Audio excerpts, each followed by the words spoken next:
Court case होने की वजह से महीनों तक या कई साल तक वो अपने घर में एंटर भी नहीं कर सका, लेकिन अभी वो क्लियर हो गया। सीरियसली? उसका नाम था मनमोहन सिंह, वो सिख था। तो उनने जब इल्ज़ाम लगाया था कि टेररिस्ट है, टेररिस्ट बयान देता है, लोग को बोलता है, भड़काले बयान देता है और टेररिज्म फैलाता है, तो वो जज ने कहा कि आपको शायद पता नहीं, मैंने सैकड़ों जाकिर नाइक के लेक्चर देख चुका हूँ। और मोहब्बत की हुंदी चले जीनू जी हुंदी। ਇਸ ਤੋਂ ਪਹਿਲਾਂ ਵਾਲੀ ਵੀਡੀਓ ਵਿੱਚ ਤੁਸੀਂ ਦੇਖਿਆ ਸੀ ਨਾਦਰ ਅਲੀ ਪੋਡਕਾਸਟ ਦਾ, ਜਿਹੜਾ ਕਿ ਡਾਕਟਰ ਜ਼ਾਕਿਰ ਨਾਇਕ ਨਾਲ ਉਹਨੇ ਕੀਤਾ ਪਾਰਟ 1, ਤੇ ਹੁਣ ਹੈਗਾ ਜੀ ਪਾਰਟ 2। ਸੋ ਇਸ ਨੂੰ ਤੁਸੀਂ ਬਿਲਕੁਲ ਐਂਡ ਤੱਕ ਦੇਖਣਾ ਤੇ ਆਪਣੇ ਚੈਨਲ ਨੂੰ ਸਬਸਕ੍ਰਾਈਬ ਕਰ ਲਿਓ ਤਾਂ ਜੋ ਆਉਣ ਵਾਲੀ ਜਿਹੜੀਆਂ ਬਾਕੀ ਵੀਡੀਓਜ਼ ਵੀ ਦੇਖ ਸਕੀਏ।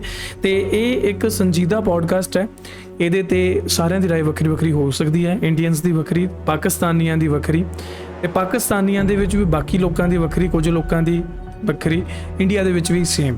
ਸੋ ਕਿਉਂਕਿ ਡਾਕਟਰ ਜ਼ਾਕਿਰ ਨਾਇਕ ਨੂੰ ਕਈ ਲੋਕ ਪਸੰਦ ਕਰਦੇ ਆ ਤੇ ਕਈ ਨਹੀਂ ਕਰਦੇ, ਪਰ ਮੇਨ ਇਹਦੇ ਵਿੱਚ ਪੋਲੀਟਿਕਸ ਵੀ ਹੈ। ਤੇ ਜਿਵੇਂ ਆਪਾਂ ਪਹਿਲਾਂ ਵਾਲੀ ਵੀਡੀਓ ਵਿੱਚ ਕੁਝ ਗੱਲਾਂ ਬਾਤਾਂ ਜਿਹੜੀਆਂ ਪੋਲੀਟਿਕਸ ਨਾਲ ਰਿਲੇਟਡ ਸੀ ਕਿ ਨਰਿੰਦਰ ਮੋਦੀ ਸਾਹਿਬ ਨੇ ਜੋ ਅਪਰੋਚ ਕੀਤੀ ਡਾਕਟਰ ਜ਼ਾਕਿਰ ਨਾਇਕ ਨੂੰ ਤੇ ਅਮਿਤ ਸ਼ਾਹ ਜੀ ਨੇ, ਤੇ ਉਹਦਾ ਕੀ ਜਿਹੜਾ ਸਿੱਟਾ ਨਿਕਲਿਆ ਸੀਗਾ, ਤੇ ਉਸ ਤੋਂ ਬਾਅਦ ਅੱਗੇ ਹੋਰ ਇਹਨਾਂ ਦੀ ਲਾਈਫ ਨਾਲ ਰਿਲੇਟਡ ਜਾਂ ਹੋਰ ਗੱਲਾਂ ਬਾਤਾਂ ਕੀ ਹੈ, ਉਹ ਅੱਜ ਦੀ ਵੀਡੀਓ 'ਚ ਦੇਖਦੇ ਹਾਂ। ਸੋ ਬਿਨਾਂ ਸਕਿਪ ਕੀਤੇ पूरी वीडियो देखियो। आज अमेंडमेंट करना चाहते हैं, अमेंड करे तो ये पूरा हड़प कर सकते हैं, आप समझे ना।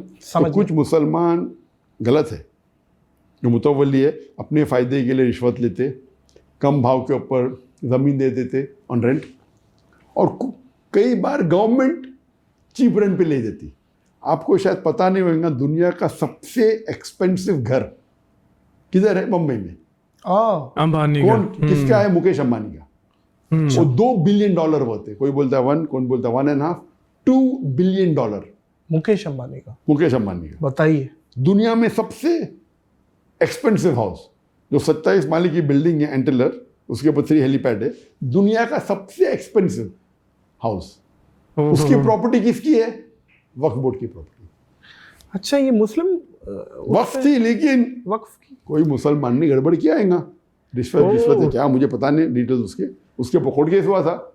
कोर्ट केस होने की वजह से महीनों तक या कई साल तक वो अपने घर में एंटर भी नहीं कर सका, लेकिन अभी वो क्लियर हो गया। सीरियसली?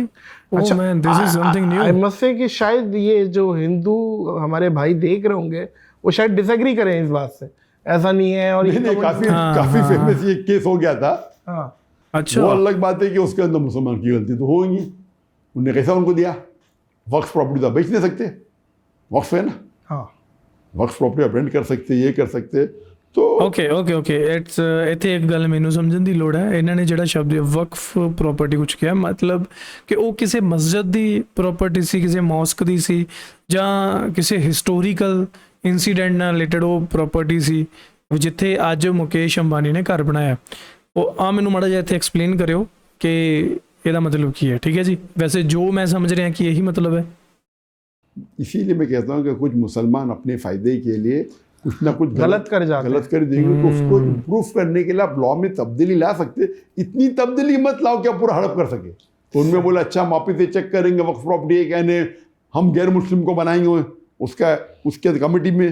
गैर मुस्लिम कैसे कमेटी में आ सकता है? फिर कहने लगा कुछ प्रॉब्लम हुआ तो डीए में वो डिस्ट्रिक्ट मजिस्ट्रेट कर सकता है। वो डिस्ट्रिक्ट मजिस्ट्रेट तो वो तो पूरा पॉलिटिकल अपॉइंटेड है। उसका मतलब ये अगर अमेंडमेंट बिल आ गया तो गवर्नमेंट चाहे तो आराम से प्रॉपर्टी हड़प कर सकती। सही है। तो ये मैंने चंद रोज पहले कहा। मेरा जो लास्ट सैटरडे हुआ था, हाँ, अभी क्या है थर्सडे, तो 4 या 5 दिन पहले मैंने मेरे लाइव Q&A में कहा आज डॉक्टर जाकिर में।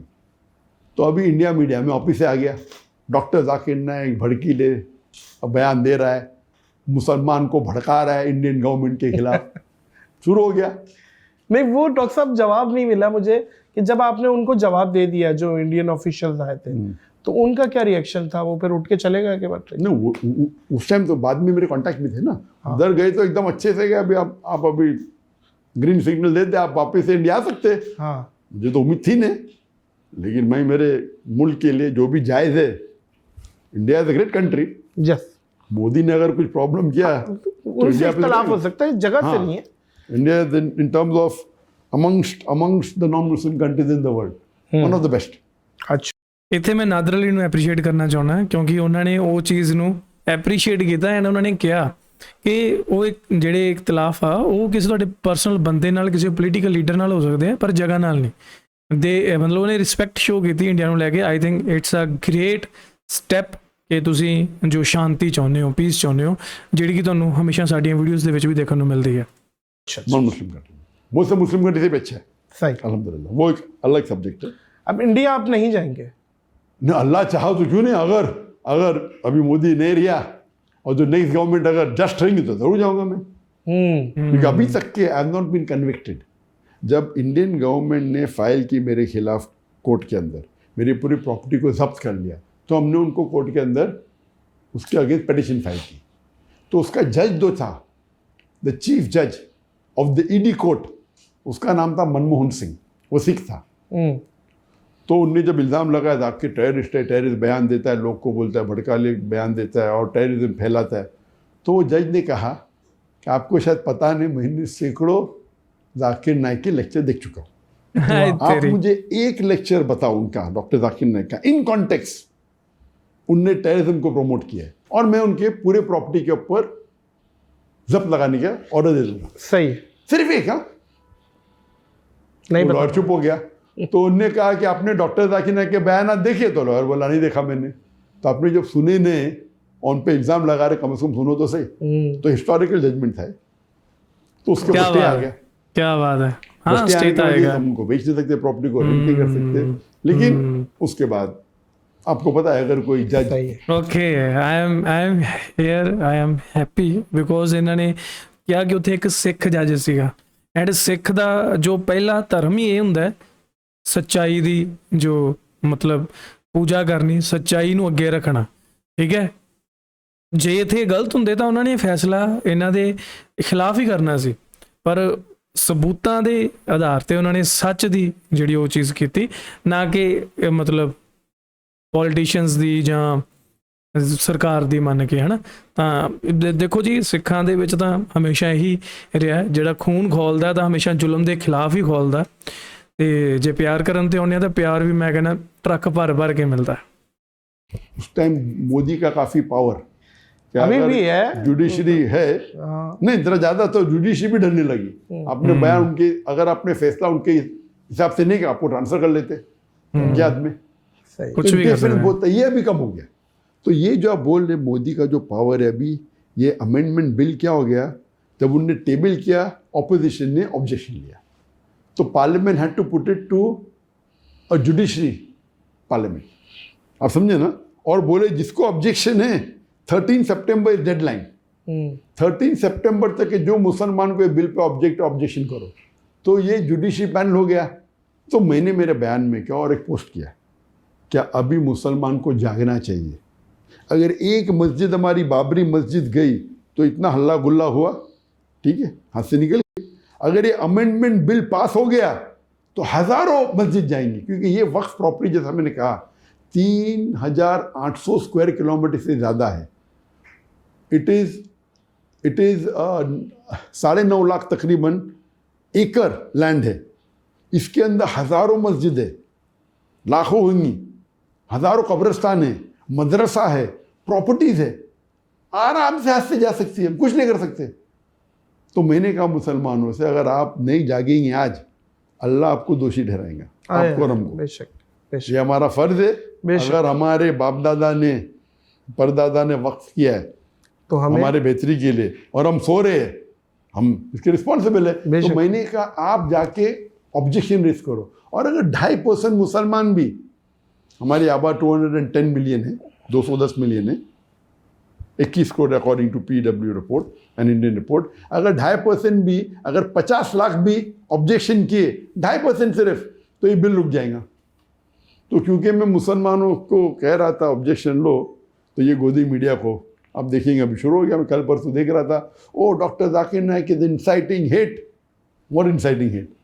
मैं हक मान रहा हमारा, if I am trying to guide the Muslim. देखो जी, ਜੇਕਰ ਕੋਈ ਹਿੰਦੂ ਬੰਦਾ ਆਪਣੇ, ਜਿੱਦਾਂ ਹੁਣ ਰਾਮ ਮੰਦਿਰ ਬਣਿਆ, ਉਸ ਚੀਜ਼ ਨੂੰ ਉਹਨਾਂ ਨੇ ਉੱਥੇ ਜਿਹੜਾ ਰਾਮ ਮੰਦਿਰ ਬਣਾਇਆ, ਠੀਕ ਹੈ, ਸਾਰਿਆਂ ਨੇ ਸਪੋਰਟ ਕੀਤੀ, ਇਹ ਬਣਨਾ ਚਾਹੀਦਾ ਸੀਗਾ ਹਾਲਾਂਕਿ ਉਹ ਜਿਹੜਾ ਸਿਹਰਾ ਮੌਜੂਦਾ ਗਵਰਨਮੈਂਟ ਨੂੰ ਮਿਲ ਗਿਆ ਲੇਕਿਨ ਇਹਦਾ ਬੜਾ ਪੁਰਾਣਾ ਜੋ ਇਸ਼ੂ ਸੀਗਾ ਜਿਹੜਾ ਹੁਣ ਸੋਲਵ ਹੋ ਗਿਆ ਤੇ ਰਾਮ ਮੰਦਿਰ ਬਣ ਗਿਆ ਤੇ ਸਿੱਖਾਂ ਨੇ ਵੀ ਕਈ ਖੁਸ਼ ਹੋਏ ਆ ਸਾਥ ਦਿੱਤਾ ਤੇ ਉੱਥੇ ਹੁਣ ਜੇਕਰ ਮੁਸਲਮਾਨਾਂ ਦੀ ਕੋਈ ਜਗ੍ਹਾ ਤਾਂ ਉਹਨਾਂ ਨੂੰ ਉਹ ਮਿਲ ਜੇ ਤਾਂ ਯਾਰ ਇਹਦੇ 'ਚ ਫਿਰ ਹੇਟ ਬੁਲਾਉਣ ਵਾਲੀ ਗੱਲ ਥੋੜ੍ਹਾ ਯਾਰ ਇਹ ਇੱਥੇ ਜਿਹੜੀਆਂ ਚੀਜ਼ਾਂ ਹੋ ਜਾਂਦੀਆਂ ਨਾ ਇਹਨਾਂ ਚੀਜ਼ਾਂ ਕਰਕੇ ਜਿਹੜੀਆਂ ਮਾਈਨੋਰਟੀਜ਼ ਹੈ ਨਾ ਫਿਰ ਉਹ ਗੁੱਸਾ ਗਿਲਾ ਕਰਦੀਆਂ ਕਿ ਸਾਡੇ ਨਾਲ ਧੱਕਾ ਹੋਇਆ ਹਾਲਾਂਕਿ ਹਜੇ ਵੀ ਕੁਝ ਜਿਹੜੀਆਂ ਜੋ ਪੋਲੀਟੀਕਲ ਪਾਰਟੀਆਂ ਦੇ ਚੱਟੇ ਬੱਟੇ ਆ ਉਹਨਾਂ ਨੂੰ ਹਜੇ ਲੱਗਦਾ ਕਿ ਜਿਹੜੇ ਹਿੰਦੂ ਖਤਰੇ ਮੇ ਹੈ ਉਹਦਾ ਹਾਸਾ ਆਉਂਦਾ ਹੈ ਗੱਲ ਸੁਣ ਕੇ ਹਾਲਾਂਕਿ ਇੰਨੇ ਚੰਗੇ ਬੰਦੇ ਆ ਯਾਰ ਸਾਰੇ ਠੀਕ ਹੈ ਇਹ ਕੁਝ ਕੀ ਸ਼ਰਾਰਤੀ ਅਨਸਰ ਹੁੰਦੇ ਆ ਸਾਰਿਆਂ ਨੂੰ ਨਾ ਜਦੋਂ ਕਿਤੇ ਗੱਲ ਆਪਾਂ ਵਰਡ ਯੂਜ਼ ਕਰ ਰਹੇ ਹਾਂ ਨਾ ਕਿ ਹਿੰਦੂ ਕੁਝ ਇੱਦਾਂ ਕਰ ਰਹੇ ਆ ਤਾਂ ਉਹਦਾ ਮਤਲਬ ਮੈਂ ਕਦੇ ਨਹੀਂ ਹੁੰਦਾ ਕਿ ਮੈਂ ਸਾਰਿਆਂ ਦੀ ਗੱਲ ਕਰ ਰਿਹਾ ਮੰਨ ਲਓ ਜੇ ਉਹ 100% ਚੋਂ ਨਾ 0.000 ਕੁਝ % ਇਹੋ ਜਿਹਾ ਇੰਨੇ ਕੁ ਬਸ ਇੰਨੇ ਕੁ ਹੁੰਦੇ ਆ ਜਿਹੜੇ ਨਫ਼ਰਤ ਫੈਲਾਉਣ ਦੀ ਗੱਲ ਕਰਦੇ ਆ ਉਹ सोशल मीडिया करके थोड़ी हाइप हो जाती है बस और कुछ नहीं ब्रदर्स एंड सिस्टर्स कि आप ये बिल को रिजेक्ट करो तो ये अमेंडमेंट बिल रुक जाएंगी और मुसलमान का फायदा होगा। डॉक्टर साहब आप जो माहौल में आए दीनी माहौल में इसका क्रेडिट आपकी वालदा को जाता है या वालिद को जाता है किसको जाता है वहाँ से वो लोग भी माहौल में थे या आप निकले हैं घर से और आपने एक लेगेसी कंटिन्यू की है ये क्या हुआ बताइए। जहाँ तक कि घर का माहौल था अल्हम्दुलिल्लाह घर का माहौल काफ़ी इस्लामिक था लेकिन वालिदैन ने कभी भी हमें फोर्स नहीं किया कभी भी फोर्स नहीं किया कि भाई नमाज़ पढ़ो कहते थे लेकिन कभी ज़बरदस्ती नहीं की। ठीक है। तो हम जब मैं स्कूल में था तो बचपन से याद है मुझे कि मैं नर्सरी के अंदर या जूनियर केजी में रोज़ा रखा है लेकिन पूरा महीना मैंने पूरा किया सेकंड स्टैंडर्ड में एट द एज ऑफ 7 तो 7 साल की उम्र में सबसे पहली बार मैंने पूरा रमज़ान रोज़ा रखा। उससे पहले एट द एज ऑफ 4 या 5 मैंने 5-10 साल से रखा होगा। और जहाँ तक कि नमाज़ पढ़ने का सवाल है तो मैं मेरे वालिदैन को देखता था तो मैं नमाज़ पढ़ता था कभी दिन में 2 बार कभी दिन में 3 बार। यही चीज़ होती है बच्चे पेरेंट्स तो ही सकते हैं सारी चीज़ें ज़बरदस्ती नहीं करी लेकिन लोग पढ़ते तो मैं भी पढ़ता था।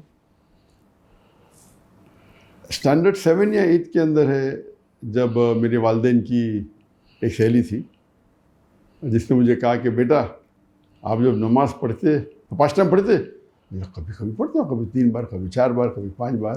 तो उन्होंने कहा कि आप जब नमाज़ पढ़ेंगे तो अगर आपने नमाज़ पढ़ी असर की तो अल्लाह से दुआ करो कि आपकी मगरिब मिस ना हो।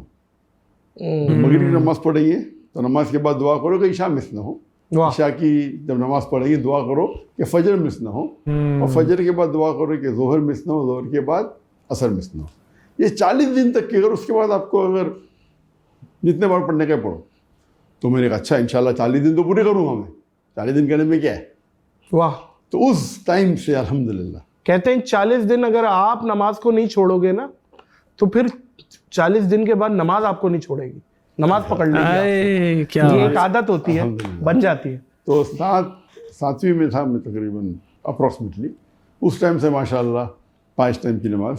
तो जहाँ तक कि घर का माहौल इस्लामिक था लेकिन इट वॉज ओपन लाइक अब्बा अम्मी ने हमको फ्रीडम दिया था जो आपको सही लगे कहो वो गाइड करते थे लेकिन एक एवरेज मुस्लिम जो करता है 5 टाइम नमाज माशाल्लाह पढ़ते थे from the age of 7 standard 7 से एज ऑफ 13 से रोज़ा रखते थे माशाल्लाह हज भी किया था। तो माहौल वैसा जो एवरेज मुस्लिम अच्छा लेकिन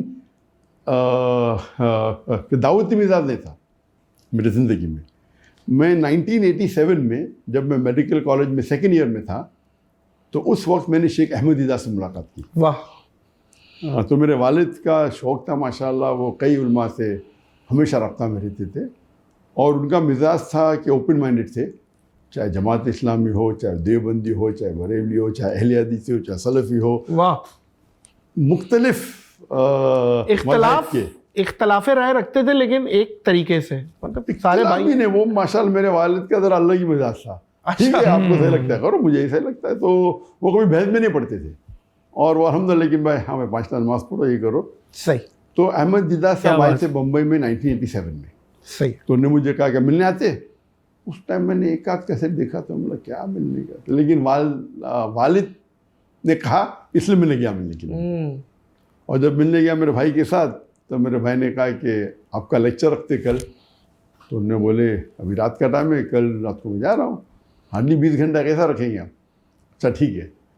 तो हमने पहले बार ऑर्गेनाइज किया शेख अहमद दीदात का lecture without any media publicity, क्योंकि रात को तकरीबन 11-12 बजे उन्हें हाँका और नेक्स्ट डे 7 बजे शाम को प्रोग्राम था, तो प्रेस में देने का टाइम नहीं था। तो वालिद ने फ़ोन करके माशाल्लाह अपने कॉन्टैक्ट के लोग को बुलाए, तो वो प्रोग्राम पहला प्रोग्राम था शेख अहमद दीदात का। उसके बाद वो लाइव प्रोग्राम देखने के बाद मैं अहमद दीदात का फ़ैन बन गया। उसके पहले मैं फ़ैन नहीं था। सही। और अहमद दीदात को मिलने के बाद फिर हमने उनको वापस से बुलाया तकरीबन 7-8 महीने बाद, और वो 18 दिन के लिए आए थे इंडिया में, और उनके काफ़ी प्रोग्राम हमने रखे बॉम्बे में। और वो जब ऑर्गेनाइज़ किए तो उन्होंने पूरा सेट दिया था मुझे, लेकिन वो आने के पहले मैंने काफ़ी कैसेट उन्हें देख चुका था। उसके बाद मैं उनका फ़ैन बन गया और मैं उनको इमिटेट करने लगा। और मेडिकल कॉलेज में जब मैं दावत करता था तो मेरे मुसलमान दोस्त काफ़ी कम होते, हार्डली मे बी 4% होते थे मुसलमान इन द मेडिकल कॉलेज। तो भाग जाते थे, बोलते कि राकिर के साथ तो पिटवा देंगे हमें। तो मैं हमेशा कहता था कि, और वो कहते थे कि आप अगर दावत करेंगे अपने प्रोफेसर से वो आपको फेल करेंगे। तो मैं कहता था अगर मेरे प्रोफेसर मुझे फेल करेंगे तो मुझे और 1 साल मौका मिलेंगे उनसे दावत करने का। क्या बात। तो मेन जो अगर क्रेडिट जाता है जो रुख को बदलने का मेरे दावती मैदान में, दीनी तो अल्हम्दुलिल्लाह मेरे वालिदैन थे, लेकिन मुझ पर ज़बरदस्ती नहीं किया। दीदार साहब को मिलने के बाद दीदार साहब ने मुझे डॉक्टर ऑफ बॉडी से डॉक्टर ऑफ सोल कर दिया, तब्दील कर दिया। वाह, डॉक्टर ऑफ बॉडी में डॉक्टर ऑफ सोल। क्या बात है भाई, पहला वाह, मैं जिस्म का तबीब था, डॉक्टर था, अब रूह के, उसके बाद रूह का तबीब बन गया। सुभान और जो मज़ा मिलती थी अगर कोई पेशेंट को क्योर करने में, अल्हम्दुलिल्लाह। और मैं समझता था कि medical profession is the best profession in the world, इसीलिए मैंने चुना कि मैं डॉक्टर बनूँ। मेरे वालिद भी डॉक्टर थे, मेरे भाई भी डॉक्टर थे, उन्हें जबरदस्ती नहीं की, लेकिन मैं समझता था कि एक मेडिकल डॉक्टर, एक तबीब सबसे बेहतरीन प्रोफेशन है। जब दीदार साहब के बाद मिलने के बाद मुझे पता लगा कि अल्लाह ताला कहते हैं कुरान में सूरह फुसिलत में सूरा नंबर 41 आयत नंबर 33 में, वमन अहसनु क़ौलन मिम्मन दुआ इलल्लाहि व अमिला सालिहान व क़ाला इन्ननी मिनल मुस्लिमीन। Who is better in speech than one who invites to the way of the Lord, works righteousness and says I'm a Muslim? कौन बेहतर है स्पीच में? वो शख्स जो अल्लाह की तरफ बुलाता है, who invites to the and और वो कहता है कि मुस्लिम हूँ। तो सबसे बेहतरीन प्रोफेशन जो अल्लाह ताला के नज़दीक, जो कुरान मजीद में कहा गया है, वो एक दाई का, लोग को इस्लाम की तरफ बुलाना। और दाई मोअज़्ज़िज़ ख़वातीन व हज़रात, डॉक्टर साहब दाई, डॉक्टर साहब की वाइफ दाई, डॉक्टर साहब के बेटे दाई, डॉक्टर साहब की बेटियां दाई, और मतलब एक पूरा खानदान आपका माशाल्लाह दाई सिस्टम पे है और लेगेसी कंटिन्यू हुई भी है। ਸੋ ਗਾਇਜ਼ ਇਹ ਸੀ ਪਾਰਟ 2 ਜਿਹਦੇ ਵਿੱਚ ਆਪਾਂ ਬਹੁਤ ਵਧੀਆ ਗੱਲਾਂ ਦੇਖੀਆਂ, ਕੁਝ ਇਹਨਾਂ ਦੀਆਂ ਜਿਹੜੀਆਂ ਪਰਸਨਲ ਗੱਲਾਂ ਕਿ ਇਹ ਇਸਲਾਮ ਵੱਲ ਕਿੱਦਾਂ ਆਏ, ਇਹਨਾਂ ਦੀ ਬੈਕਗਰਾਉਂਡ, ਇਹਨਾਂ ਦਾ ਮਾਹੌਲ ਕਿੱਦਾਂ ਦਾ ਸੀਗਾ, ਉਹ ਆਪਾਂ ਅੱਜ ਦੇਖਿਆ। ਤੇ ਮੈਂ ਸੋਚ ਰਿਹਾ ਸੀਗਾ ਕਿ ਮੈਂ ਇਦਾਂ ਜ਼ਰੂਰ ਕਹੂੰਗਾ ਕਿ ਹੀ is the very good speaker. ਤੇ ਐਂਡ ਤੇ ਉਹੀ ਗੱਲ ਆਪਾਂ ਨੂੰ ਦੇਖਣ ਨੂੰ ਮਿਲ ਗਈ ਕਿ ਇਸਲਾਮ ਦੇ ਵਿੱਚ ਵੀ ਕਹਿੰਦੇ ਕਿ ਸਭ ਤੋਂ ਜਿਹੜੀ ਇੰਪੋਰਟੈਂਟ ਚੀਜ਼ ਤੇ ਜਿਹਨੂੰ ਸਭ ਤੋਂ ਨੇੜੇ ਮੰਨਿਆ ਜਾਂਦਾ ਉਹ ਇਹੀ ਹੈ, ਦਾਈ, ਹੈ ਨਾ, ਜੋ ਇਹਨਾਂ ਨੇ ਡੈਫੀਨੇਸ਼ਨ ਦਿੱਤੀ। ਸੋ ਮਜ਼ਾ ਆਇਆ ਮੈਨੂੰ ਇਹਨਾਂ ਦਾ ਇੱਥੋਂ ਤੱਕ ਪੋਡਕਾਸਟ ਸੁਣ ਕੇ।